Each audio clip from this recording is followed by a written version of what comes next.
বাংলার মহীয়সী নারী রানী ভবানীর গল্প নিয়ে একই সঙ্গে স্টার জলসা ও জি বাংলার পর্দায় আসছে নতুন মেগা।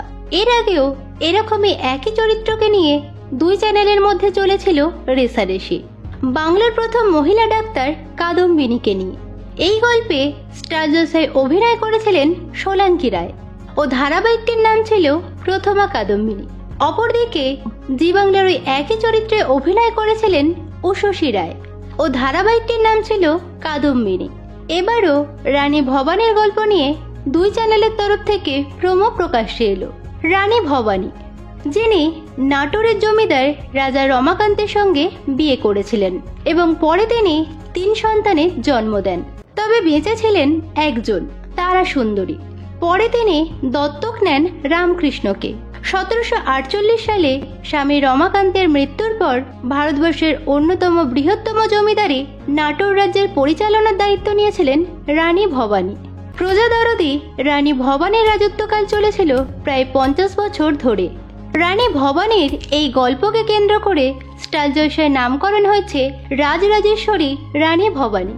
প্রযোজনার দায়িত্বে রয়েছে বাংলা টকিজ এবং মুখ্য চরিত্রে অভিনয়ের প্রস্তাব গিয়েছে বর্তমান সময়ের বেশ জনপ্রিয় অভিনেত্রী রাজনন্দিনী পালের কাছে।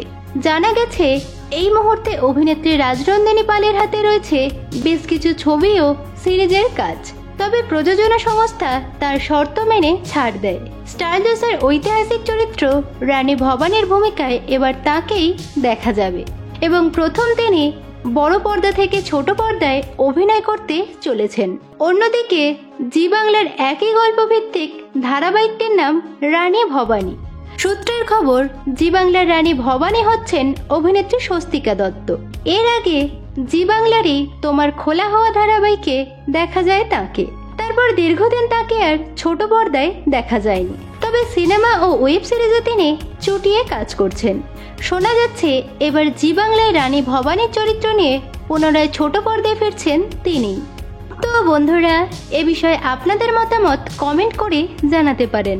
বিনোদন জগতের অন্যান্য খবর পেতে চ্যানেলকে সাবস্ক্রাইব করে বেল আইকনে ক্লিক করে রাখুন।